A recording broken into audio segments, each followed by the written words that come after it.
그때의 문제는 사실은 뭐 대통령도 못 본 거잖아요. 노무현 대통령의 동북아 금융 허브로 해서 동북아 해갖고 동북아 저쪽으로 우리가 경제 진출을 해야 산다. 그렇게 잡았던 게 부시가 와가 38선 둘러보고 전쟁을 그냥 충돌했단 말이에요.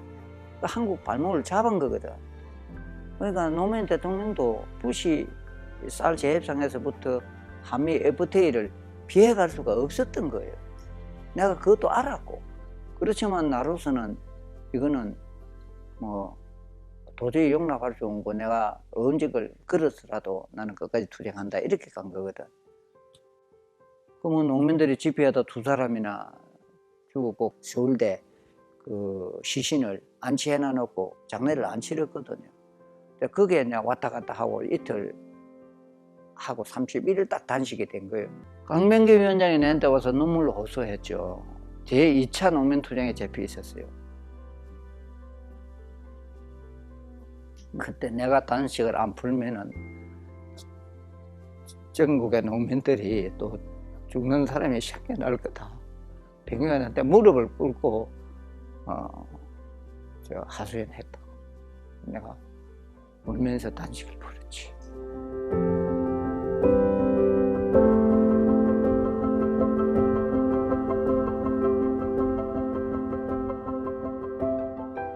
개인적으로 좀 지적하고 싶은 것 중에 하나는 시민운동이 죽었어요. 그러니까 그 비영리 조직으로서 비영리 단체로서 쭉 이제 시민운동이 성장해 오다가 시민운동의 어른들 중에 일부분들은 특정 정당에 흡수돼 버린 게 지금의 뭐 공정이나 상식하고도 연결이 된다라고 봅니다. 시민단체가 정당으로 해서 아예 그냥 정당을 덮어 쓰게 되면 그런 역할을 하는 비판적 기능을 역할하고 중심 잡는 어른뿐만 아니라 그 어른들도 가버렸잖아요. 그 조직이 지금 없는 거예요. 시민단체를 믿고 그쪽에 후원하고 하는 것들이 없어지게 된 상태거든요. 그럼 사회 문제 제기를 누가 하느냐는 거예요. 어머, 니네 지금 뭐 돈 받아서 잘하는데 우리가 후원할 필요도 없고 뭐 이렇게 되기 시작하고, 또는 일부 단체들은 당연히 정부로부터 지원을 받아야 된다고 또 생각을 하고, 뭐 물론 뭐 일정 부분은 받을 필요도 있죠. 법적이 있으면. 근데 그게 너무 도가 지나치는 것. 그것도 하나의 지금의 그 숙제를 푸는, 그래서 그 부분을 다시 원상으로 회복하는 것도 숙제를 푸는 것 중에 너무 하나가 아닌가라는 생각도 들어요. 너무 요새 노골적.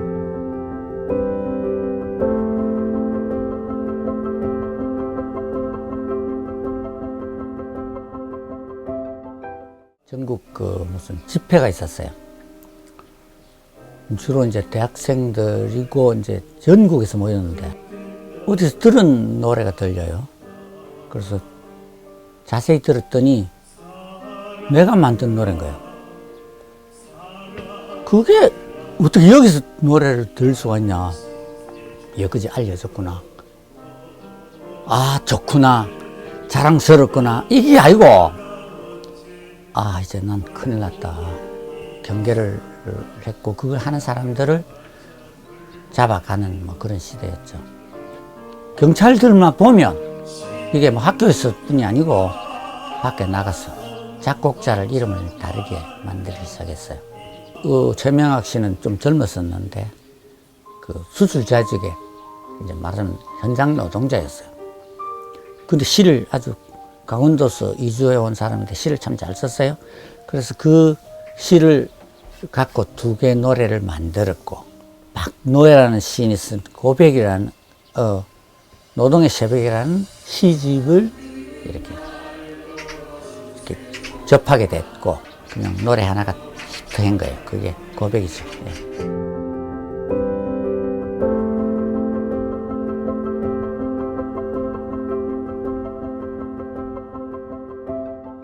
지금 3.15 탑 있는 그 근처에 몇백 명이 막 이렇게 모여가지고 있더라고요.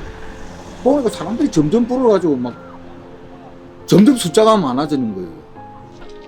그래서 이제 거기 웅성웅성 막 모여가지고 지금 몽고관장 있는 그쪽으로 해서 막 모학초등학교 쪽으로 그 앞으로 시청이 한 800m 전방에 있었으니까 시청으로 가자고 누가 막 소리를 지르면서 노래를 이제 막 선창을 하고 이래 하면서 막 어깨동무를 하고 위 올라갔어요. 나도 그 속에 스커스 갔었어요. 경찰들이 갑자기 잡아라 하면서 쫓아오는 거예요. 위로 올라오는 거예요. 계속 앞으로 쭉 올라가면 내가 잡힐 것 같더라고. 그래서 조금 뛰어가다가 오른쪽으로 탁 트는 거예요. 오른쪽으로 트는 자리가 어디냐면 딱 오른쪽으로 틀면 바로 지금 법원 정문이에요. 그래서 너무나 급한 김에 그 순간에 그냥 바로 온몸을 던져서 개울에 그냥 납작하게 쓰러져 버렸어요. 그래서 이제 그 딱 엎드려 있으니까 바로 내 옆에서 얘기하는 것처럼 들리지. 발포하라, 발포하라, 발포하라. 이 딱 서너 마디 하는 걸 내가 분명히 들었어. 발포 명령을 들었어, 내가 그 자리에서. 그래서 나는 실탄 사격은 그때부터 시작됐다.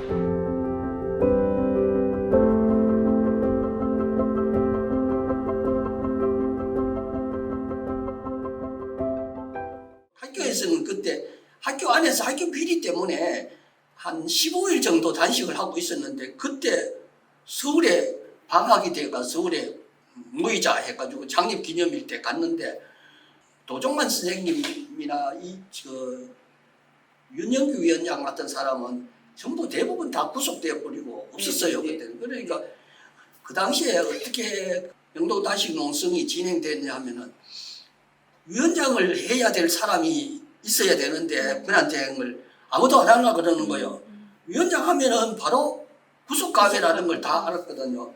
그래서 저녁에 모여서 회의를 하는데 그때 막 배도 너무 고프고 물만 먹고 벌써 저 같은 경우에는 벌써 한 달 가까이 단식을 하고 있었는데 아무도 안 하려고 그러니까 방법을 어떻게 하느냐 하면 나이 많은 사람 수를 하자. 그래서 제가 지킨 거예요. 위원장 권한대행 하면서 이제 교육부 장관을 만나려 했는데 그때 정원식이가 교육부 장관이었거든요. 그런데 만나줍니까? 안 만나지. 그러니까 이제 우리가 기자들 앞에서 내가 성명서를 이제 발표하는 그 뉴스가 KBS, MBC 막 이런 데서 전부 다 지켜가지고 온 나라에 다 나가는 거예요. 그때는 땡전 뉴스가 됐어요. 왜냐하면 전두환이 땡전이 아니고 정교조는 땡하면은 정교조는 이렇게 할 정도로. 근데 그 메인 뉴스에 내가 얼굴이 나오는 거야. 학교 선생님들 막 아이들이 보고 너무 놀랐잖아요. 이게 무슨 일이야? 이런 일이 있느냐? 뭐 그게 다 권한대행이라는 게 나오지. 그러면서 뭐 학교에서 난리 난 거죠. 마산 여상이 사립학교니까 징계위원회가 열어가지고 정교조 교사를 해직시키자. 학생들이 마산 여상 학생들은 우리 선생님 지키자 하면서 막 운동장에 모여가 수업 거부하고 막 이렇게 했던 분위기였거든요. 그때. 그랬는데 징계위원회가 이사장실에 있었는데 학생들이 밤에 이사장실을 점거해가지고 여학생들이 징계위원회 원인리더로 우산을 시키기도 하고 막 그랬어요. 점거하고 이러니까 누구냐 이게 국민이. 그래서 이제 차츰차츰 내가 고성한 선생님이 그랬을 기다 하는 게 들통나면서 이제 학교에서는 쫓아내야 된다. 그렇게 해서 89년 10월 경남에서는 몇 명이야 모르겠는데 50몇 명이 전국에서도 많은 편이고 한 학교 단위 학교에서 제일 많은 선생이 해직되기는 마산 여상이 제일 많았어요.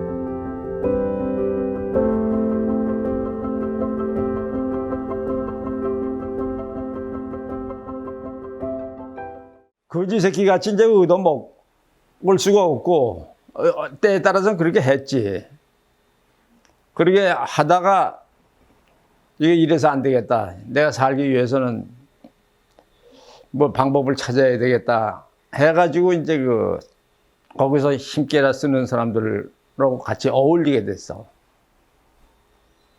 그래서 좀 거기서 이제 좀 얻어먹고. 그래서 그때 알게 된 게 이제 김두한이를 알게 됐지. 나는 김두한이 그 조직에 들어가질 않고 김두한이보다 이제 그 선배인 김두한이가 나이가 적어. 그리고 이제 이정재가 나이가 많고, 이정재는 이제 종로 4가 5가 동대문시장 상인연합회 회장을 맡고 있고, 동대문시장. 내가 하여튼 지금 말하자면 그 거목들 밑에 그래서 그때는 내가 주목공장 공장장 정도 했지. 그게 이제 그 누님한테 들어가갖고 누님이 이제 설득을 한 거야. 나를 붙들고 그냥 울고 불면서 말이야. 이제 거기 돼서 이제 사람 되라고 말이야. 솔직히 내가 지금 뭐 여기서 얘기지만 전부 이거 환경운동 온다고 그래갖고 다 들어갔어.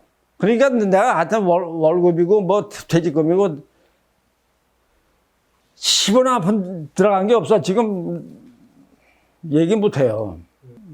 불충실이라는 게 하여튼 할 말이 없습니다. 예? 너무 이 가정을 버리고 있기 때문에 버렸던 놈이 아니고 지금까지도 버리고 있는데 그게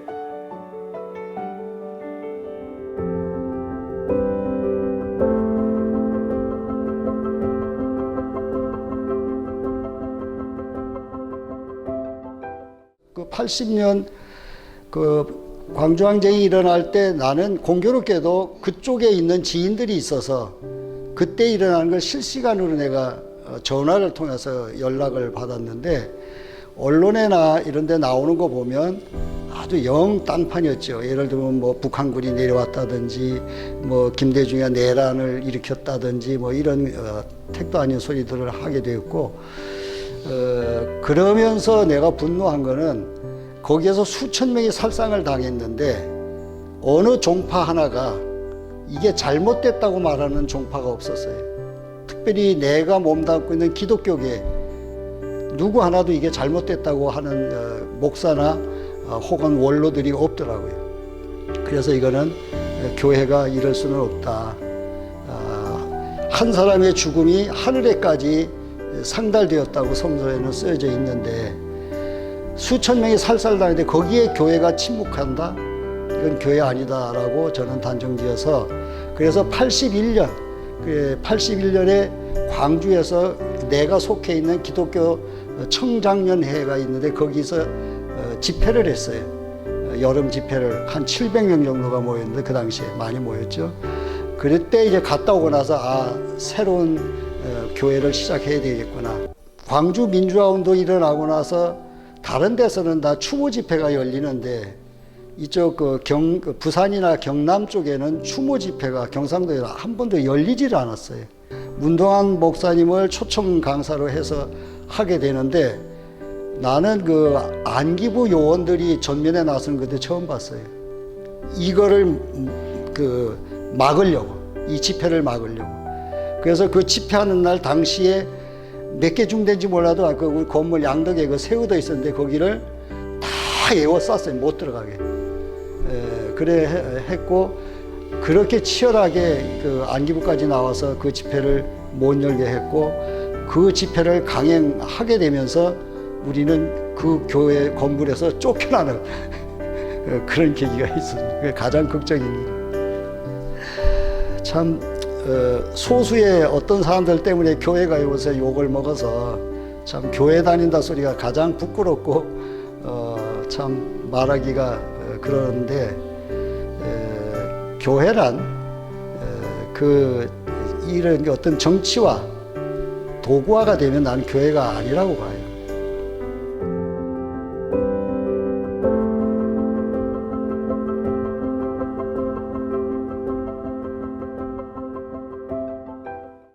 물을 깨끗하게 만드는 방법을 내가 연구를 하는데 그 논문은 1년에 한 추럭씩 나와요.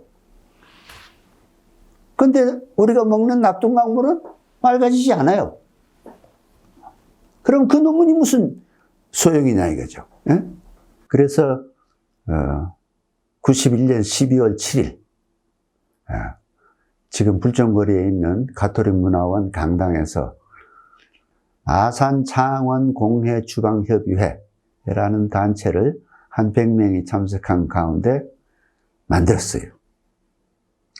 그 사람들과 더불어서 나는 낙동강의 현장에 찾아보는 교수가 되자. 말하자면 학생들을 데리고 낙동강물 수질 조사를 하러 가요. 가져오면은 당연히 그 물을 뜬 학생들의 손이 젖잖아요, 물에. 오자마자 학생들이 수도가로 손을 씻으러 가요. 강물을 뜨는데. 그런 생각이 드는 거예요. 이 강이라는 것이 무엇이냐. 그러면서 이제 자연히 정수장에도 관심을 가지게 되지요. 거기 가서 그 실험실을 보니까 실험실이 빈약하기가 참 짝이 없어요. 말하자면 예산 투입이 없는 거죠. 그래서 이렇게 해서 어떻게 검사를 하느냐 막 야단을 치니까 정수장 직원들이 자기들도 답답할 노릇이죠. 그러나 어쨌든 자꾸 얘기하다 보니까 시에서 예산도 늘어나고 국가적인 예산도 늘어나고 말하자면 그 당시에 비하면 지금 칠세정수장은 인원이 100배, 설비가 100배 늘어난 거죠. 그 당시보다는 지금 수질이 훨씬 좋아졌어요.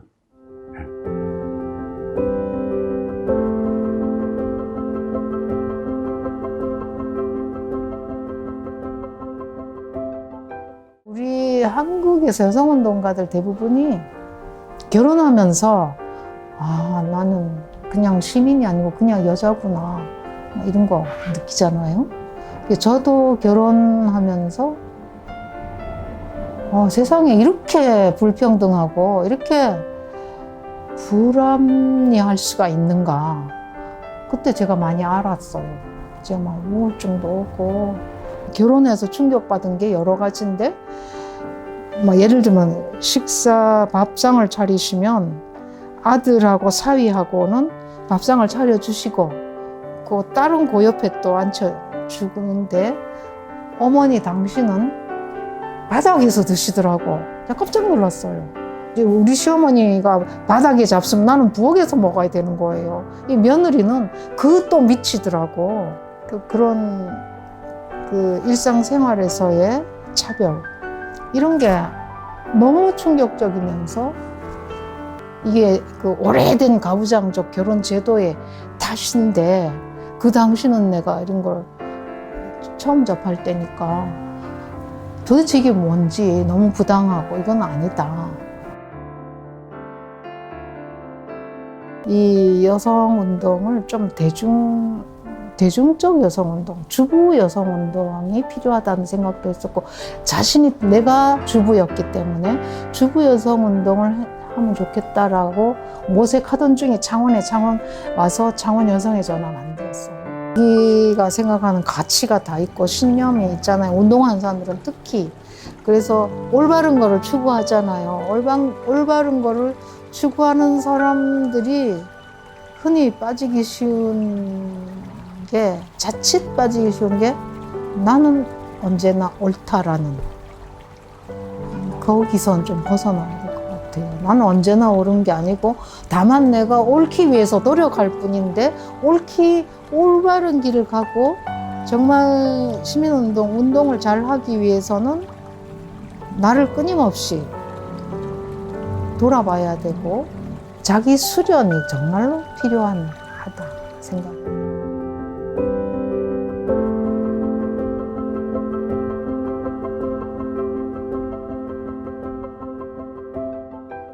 그래서 이제 협동조합 운동을 하다가 보니까 농민들을 상대잖아요.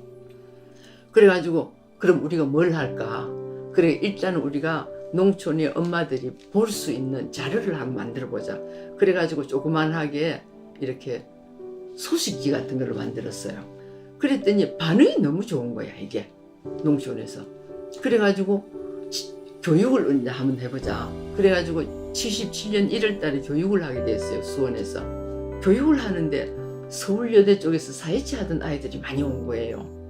그래가지고 얘네들이 한 절반쯤 되고 그 다음에 농촌에서 올라온 진짜 치마 저고리 입고 월남 치마 입고 막 올라온 엄마들이 한 절반쯤 되고 한 30여 명 모였는데 2박 3일을 하는데 너무 분위기가 좋았어요. 그래가지고 만든 게 농촌, 가톨릭 농촌 여성회예요. 그게 77년도예요. 1월 달에. 그래가지고는 그때 이제 가톨릭 농민회를 제가 알게 됐죠. 그래 보니까 남자들만 농민회는 전부 다 하고 여자들은 항상 뒤에서 그냥 뒷바라지, 운동회도 보니까 뒷바라지. 그래 이제 우리가 이제 어머니들 그거를 교육도 이제 하고 막 그때부터 이제 협동조합 운동도 하면서 그냥 농촌으로 엄마들 방문을 막 다녔어요. 그러다가 제가 한 1년 후에 그냥 협동교육연구원에 사표를 내고 직접 이제 여성농민 운동을 하게 된 거죠.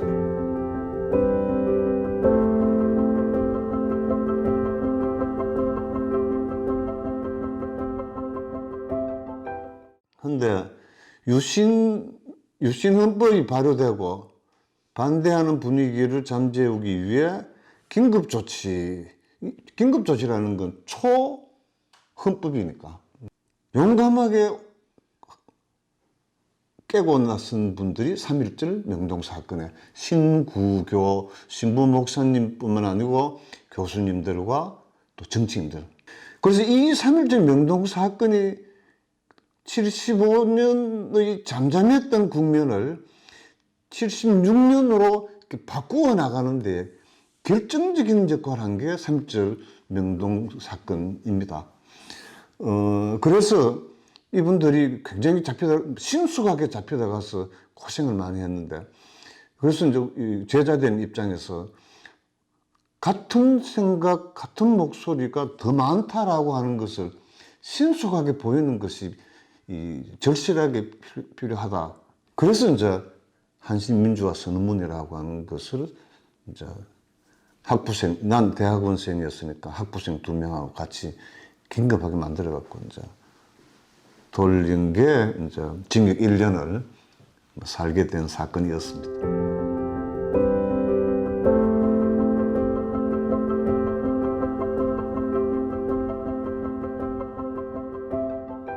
천주교 계통에 신부되는 학교, 고등학교가 있어요. 그 고등학교 서울 성신 고등학교라고 해화동에 있는데 거기에 이제 시험을 치가 합격이 되면서 이제 3년간 거기 기숙사 생활 무료로 공부를 하고 신학교를 가야 되는데 안 갔죠. 안 가고 노동자 생활을 하고 있는데 이제 지요새 가톨릭 노동 청년회라는 것을 알게 돼 가지고 그 운동을 하는데 내 인생의 전환점이 됐죠. 지요새라는 조직은 노동자들을 위한 조직이었어요. 노동자들이 단결을 해서 자본에 대항을 해서 자기의 권리를 찾는 그런 운동이었는데 그 운동을 함으로 인해 가지고 내 이제 인생의 전환점이 온 거죠.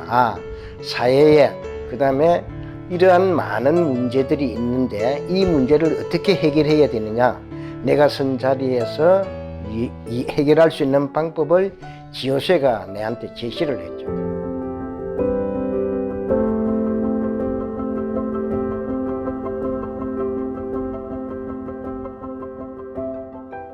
가톨농민회가 경남에 결성이 되어 있고, 거기에 내가 마산 교구보를 보니까, 주보를 보니까 이 가톨농민회가 언류농시나 세금에 대한 교육도 하고 뭐 이런 것들이 있어서 내가 가서 이제 교육을 받고 나니까 이거 세법 잘못됐구나. 세금은 반드시 소득이 있는데 부과하는 기구나.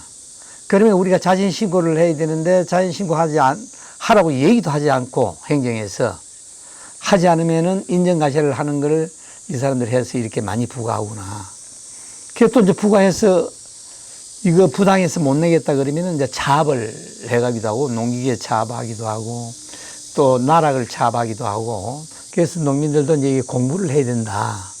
그때부터 내가 이제 좀 사회에 눈을 뜨면서 어쨌든 이제 닥치면 닥칠 때마다 뭐든지 이제 공부를 하기 시작한 거죠. 사실 그 이전에는 뭐 별 사회에 대한 관심도 사실은 없었고, 열심히만 하면은 잘 살 날이 오지 않겠느냐. 뭐 제도가 잘 못 생기니 이것도 뭐 전혀 잘 모르고, 솔직히 말하면. 그래서 내가 이제 가톨릭 농민회를 통해서 또 이제 사회에 이제 접하기도 하고, 이 사회의 어떤 모순이나 이런 것들을 알게 된 거죠.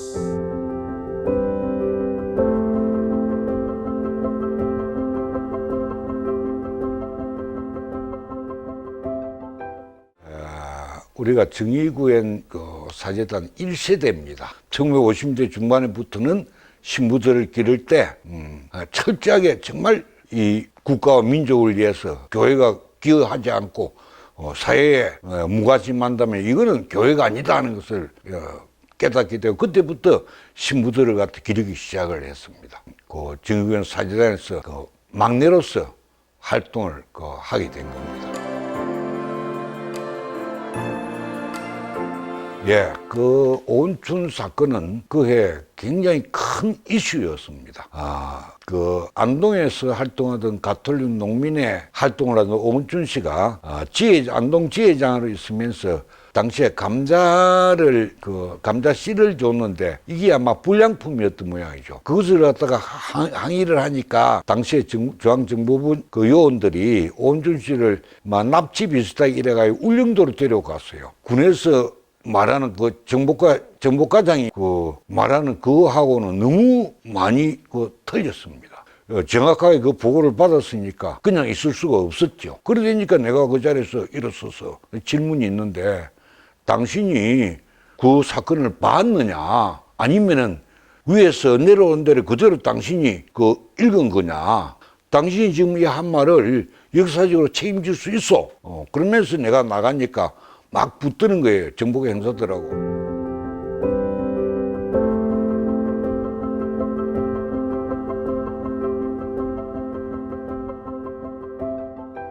그 당시에는 거의 다 중앙관리직들이 막 그냥 저 노동조합의 직책을 맡고 있는데 저가 가서 강 크게 하겠다 하니까 그냥 거의 90몇 프로가 저를 찍어줘가지고 참 어린 나이에 노동조합 활동을 시작하게 됐죠. 요즘은 이런 이야기 이제 할 수 없지만 이전에는 거의다가 노동자가 싸우가 그 엄청난 그 전투 부대들을 이기려면 하인병 말고는 없었죠. 3번의 구속과 수배, 그 다음에 뭐 5번의 뭐 잡혀가서의 뭐 기소유예, 뭐 선고유예 이래 받았는데 수배는 한 7, 8년 됐을 겁니다. 최고 지도부에 있을 때에 그 강경대 일사를 시작해가지고 며칠 한 번씩 그냥 뭐 그 몸에 불사르고 그 다음에 옥상이 더 떨어지고 뭐 이렇게 많이 죽었는데 그래가지고 한 몇 번 그 종로경찰서도 들어가기도 하고 내 애들 태어나가 돌도 해본 일이 없고 그 다음에 딸도 태어나가지고 학교에 졸업하는 걸 한 번 가본 일이 없고 수배대 있다가 오면은 중학생 돼 있고 수배대 있다가 오면은 고등학생 돼 있고 뭐 교수 갔다 놓으면 대학생 돼 있고 저에게 그렇게 모든 걸 다 바쳐주고 저희 오늘까지 있게끔 해준 엄마가 그 고생하면서 장사했는데 그 어머니의 60 뭐 해가 70 이런 데도 수배돼 있고 교수 가가지고 한 번도 못 했어. 근데 어머님은 이제 다시 살아 돌아올 수 없고 그러니까 다시 태어난다면 나는 내 아들 딸 낳아서 저렇게 즐겁게 한번 살아보고 싶고 엄마 생각하고 자식 생각해 보면은 다시 하고 싶은 마음 별로 없어.